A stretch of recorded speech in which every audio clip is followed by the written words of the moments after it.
Hi friends, the shadows edge Jackie Chan నటించిన ఈ latest Chinese cinema ఎలా ఉందో ఇప్పుడు చూద్దాం. మకావులో పాత ఇంటెలిజెన్స్ ఆఫీసర్ హూ లాంగ్సెంగ్ ఈ 5 కుర్రాళ్ళని అతను దత్తత తీసుకుంటాడు. ఈ 5 కుర్రాళ్ళతో కలిసి బ్యాంకులో ఉన్న ఇన్ఫర్మేషన్ని దోచుకుంటారు. ఇన్ఫర్మేషన్ క్రిప్టో కరెన్సీకి సంబంధించింది. దోచుకున్న తర్వాత ఎవరికీ దొరకకుండా చాలా చాకచక్యంతో తప్పించుకుంటారు. అయితే తర్వాత $1.5 బిలియన్ క్రిప్టో కరెన్సీని దోచుకోవడానికి ప్లాన్ వేస్తారు. ఈసారి ఫూ లాంగ్సెంగ్ ఫోటో పోలీసులకు చిక్కుతుంది. దాని మీద కోపంతో అతని కొడుకులందరినీ చితకబోతాడు. ఆ ఫోటో కూడా బ్లర్ అయి ఉంటుంది, క్లియర్గా తెలీదు. అయితే ఈ గ్యాంగ్ని పట్టుకోవడం కోసం ఓంగ్ని తీసుకొస్తారు పోలీసులు. ఇతను సర్వేలెన్స్ ఎక్స్పర్ట్. ఓంగ్ వచ్చిన తర్వాత ఏం చేశాడు, కియోగో అనే లేడీ పోలీస్ ఆఫీసర్కి ఓంగ్కి సంబంధం ఏంటి అన్నది సినిమా చూసి తెలుసుకోవాలి. ఈ సినిమా ఫస్ట్ 20 నిమిషాలు హీరో కనపడ్డు. విలన్ గ్యాంగ్ చేసే దోపిడీని చాలా పర్ఫెక్ట్గా చిత్రీకరించాడు దర్శకుడు లారియాంగ్. విలన్గా నటించిన టోనీ లియాంగ్ కాఫాయ్ ఎక్సలెంట్గా చేశాడని చెప్పొచ్చు. రాజమౌళి సినిమాల్లో హీరోకి విలన్కి ఎంత ప్రాధాన్యత ఉంటుందో ఈ సినిమాలో కూడా విలన్కి అంత ప్రాధాన్యత ఉంది. విలన్కి ఎక్కువ స్క్రీన్ స్పేస్ ఉందని చెప్పినా సరే మీరు ఆశ్చర్యపోనక్కర్లేదు. ఎక్సలెంట్గా యాక్ట్ చేశాడు టోనీ లియాంగ్ కాఫాయ్. ఫైట్స్ కానీ, 100 మంది అటాక్ చేసిన కొట్టేసే సన్నివేశాలు కానీ, కత్తి ఫైట్ కానీ, గన్తో చేసే ఫైట్ కానీ సూపర్ అనిపించాడు. ఇక క్విగో పాత్రలో జాంగ్ జిఫెంగ్ పొట్టిగా ఉండే పోలీస్ ఆఫీసర్ అమ్మాయి పాత్రలో బాగా చేసింది. ఆ పాత్రకి హీరో పాత్రకి ఉన్న కనెక్షన్ కూడా బాగుంటుంది. ఇక నెక్స్ట్ జాకీ చాన్ పోషించిన ఓంగ్ తక్ చోంగ్ పాత్ర సూపర్గా ఉంటుంది.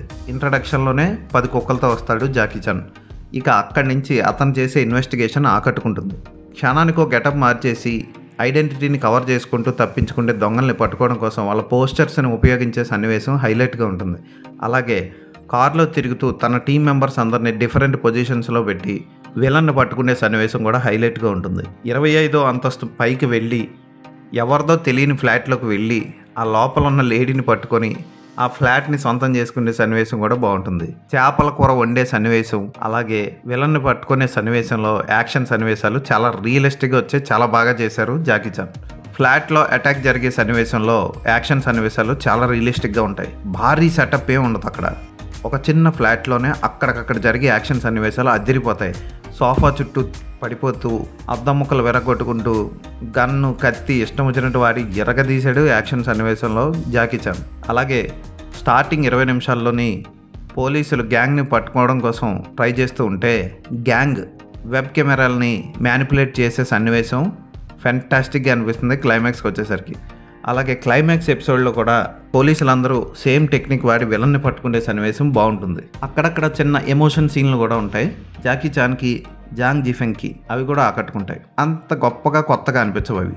బ్యాక్గ్రౌండ్ మ్యూజిక్ బాగుంటుంది, ఫోటోగ్రఫీ ఎక్సలెంట్గా ఉంటుంది, ప్రొడక్షన్ వాల్యూస్ చాలా రిచ్గా ఉంటాయి.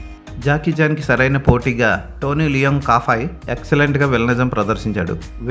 విలన్ గ్యాంగ్ చేసే ఆగడాలు అద్భుతంగా సాగుతాయి. వాళ్ళని పట్టుకోవడానికి జాకీ చాన్ వేసే ఎత్తులు ఇంకా బాగుంటాయి. ఖచ్చితంగా ఈ సినిమాని థ్రిల్లర్స్ ఇష్టపడే వాళ్ళు చూడాలి. ప్రస్తుతానికి ఇది సబ్ టైటిల్స్లో చైనీస్లో మాత్రమే లభిస్తుంది. ఇంటర్నెట్లో ఓటీటీలోకి రాలేదు, ఇండియాలో కూడా రిలీజ్ లేదు. ఈ సినిమాకి నేను ఇచ్చే రేటింగ్ 3.5/5.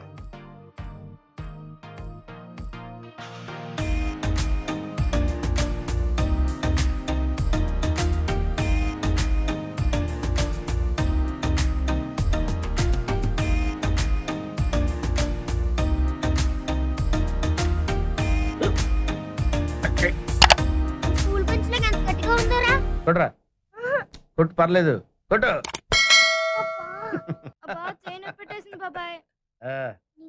ఏంటి నువ్వు కొడతావా? కమా బిట్ మీ యార్. వాడిని నేను కొట్టడం లేదమ్మా, వాడినే నన్ను కొట్టమంటున్నాను. నువ్వేం కంగారు పడక్కర్లేదు. అడుగుతావేంటి?